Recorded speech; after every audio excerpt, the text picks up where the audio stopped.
എന്താ പ്രശ്നം? അടിമറ്റത്തച്ഛൻ സ്ഥാപിച്ച കുരിശ് ആരോ ഇളക്കി ഇവിടെ കൊണ്ട് നിട്ടിരിക്കുന്നു. ആരാ ഈ ചതി ചെയ്തത്? ചെയ്തത് ആരാണെങ്കിലും കർത്താവ് പൊറുക്കില്ല. കർത്താവിന്റെ ശിക്ഷ ഉറപ്പായിട്ടുണ്ടാവും. മന്ദാകിനി, ഒന്ന് അടങ്ങ്. അവിടെ എന്താടി കുരിശ് യുദ്ധം നടക്കുന്നു? വാ നോക്കാം. മാം, ഇതെങ്ങനെ സംഭവിച്ചു? ആരെങ്കിലും വലിച്ചിളക്കാതെ ഇതിവിടെ എത്തില്ലല്ലോ. അതാണ് എനിക്കറിയേണ്ടത്. അച്ഛൻ വന്ന് ഈ കുരിശ് സ്ഥാപിച്ചപ്പോ മുതല് ഇവിടെ ചിലരൊക്കെ കളിയാക്കുന്നുണ്ടായിരുന്നു. അത് മാം ഞങ്ങൾ നോക്കി പറയുന്നത് എന്തിനാ? മാമിന്റെ ഈ പ്രവൃത്തിയെ ഞങ്ങൾ ആരും പരിഹസിച്ചിട്ടില്ല. മാമിനെ പരിഹസിച്ച് വേറെ ചിലരൊക്കെ ഇവിടെ ഉണ്ട്. നീ ഞങ്ങളെയാണോ ഉദ്ദേശിച്ചേ? ഞങ്ങൾ മാമിനെ പരിഹസിക്കുന്നത് നീ കേട്ടോ? നീ എന്താടി ചൂടാവുന്നത്? ഞങ്ങൾ പറഞ്ഞത് നിനക്ക് കൊണ്ടെങ്കിലേ നീയൊക്കെ അത് പറഞ്ഞിട്ടുണ്ടാവും. മാം അത് പറഞ്ഞപ്പോ നിങ്ങക്ക് കൊണ്ടല്ലോ. നീയൊക്കെ അങ്ങനെ പറഞ്ഞിട്ടാണോ? നിർത്ത്. ഇതിന്റെ പേരിൽ ഇവിടെ ചേരി തിരിഞ്ഞ് ആരും വഴക്കുണ്ടാക്കണ്ട. മാം, ഇതിവിടെ ഇളക്കിയിട്ടത് ആരാണെങ്കിലും അവർക്കെതിരെ നടപടിയെടുക്കണം. ഇതൊക്കെ എങ്ങനെ തെളിയിക്കും? കണ്ടവരാരും ഇല്ലല്ലോ. ഇവിടെ ക്യാമറ വെച്ചാ അത് കേടാക്കും. ഇപ്പൊ ഒരു കുരിശു വെച്ചപ്പോ അതും എടുത്തെറിഞ്ഞു.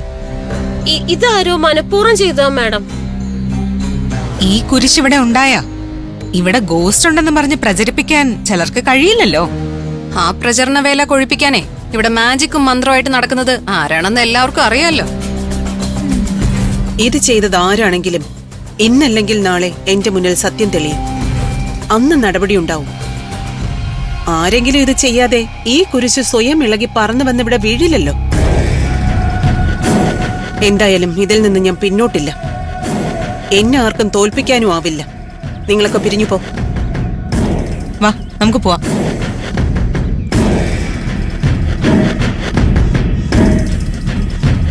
മന്ദാകിനി, ഇത് സൂക്ഷിച്ചു വെക്ക്.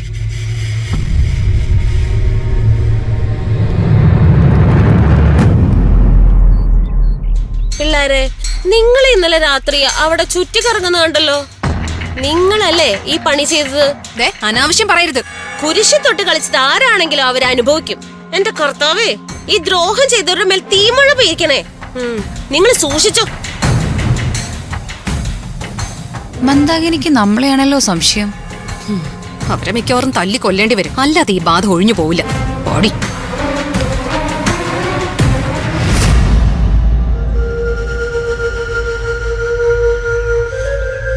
ഈ കുരിശ് സ്ഥാപിച്ചിടത്തല്ലേ നമ്മൾ എല്ലാം കഷ്ടം കണ്ടത്? ആ സമയത്ത് കുരിശ് എവിടെ ഉണ്ടായിരുന്നോ? അറിയില്ല, ഓർക്കുന്നില്ല. കുരിശെടുത്ത് മാറ്റിയിട്ട് എല്ലാം കഷ്ണം ആരും അവിടെ തൂക്കിയിട്ടതായിക്കൂടെ? എങ്കിൽ അതിന്റെ പിന്നിൽ 3 റോസ് ആയിരിക്കും. അവരായിരിക്കോ? അതോ ഞാൻ ആ എല്ലും കഷ്ണം വലിച്ചെടുത്തപ്പോ എന്റെ കൈ തട്ടി അറിയാതെ ആ കുരിശ് താഴെ വീണതായിരിക്കോ? അവിടെ നിന്ന് അത് ആരെങ്കിലും എടുത്തു കളഞ്ഞതാണോ? അങ്ങനെയാണെങ്കിൽ ഞാൻ ചെയ്തത് തെറ്റല്ലേ? അത് നിന്റെ സംശയമല്ലേ? അങ്ങനെ സംഭവിച്ചിട്ടില്ലെങ്കിലോ? അങ്ങനെ സംഭവിച്ചിരുന്നെങ്കിൽ തന്നെ അത് അറിഞ്ഞോണ്ട് ചെയ്തതല്ലോ, അറിയാതെ സംഭവിച്ചതല്ലേ. അറിയാതെ സംഭവിക്കുന്ന തെറ്റുകൾ കർത്താവ് പുറത്തോളൂ. നീ വാ.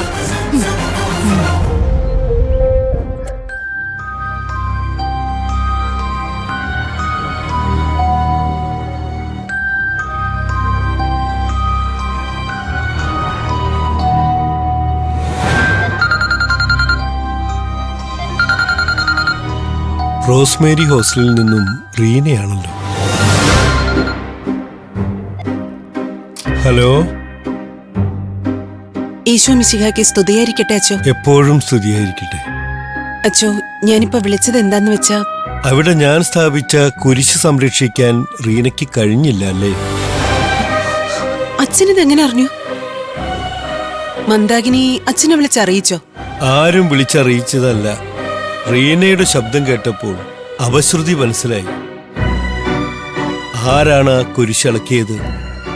ഇവിടെ ധാരാളം കുട്ടികളുണ്ടല്ലോ. അത് സ്ഥാപിച്ചത് മുതൽ ഇവിടെ പലർക്കും വിശ്വാസം വന്നിട്ടില്ലായിരുന്നു. അത് തലതിരിഞ്ഞ ഏതോ കുട്ടികൾ ചെയ്തതാവും. ആളാരാണെന്ന് അറിയില്ല അല്ലേ? അറിയില്ലച്ചോ. ചെയ്തവരാരും കുറ്റം ഏറ്റു പറയില്ലല്ലോ. ഞാൻ വല്ലാത്ത വിഷമത്തില. ഇങ്ങനെ സംഭവിച്ചതുകൊണ്ട് എന്തേലും ദോഷമുണ്ടോ അച്ചോ? ദോഷമുണ്ടല്ലോ.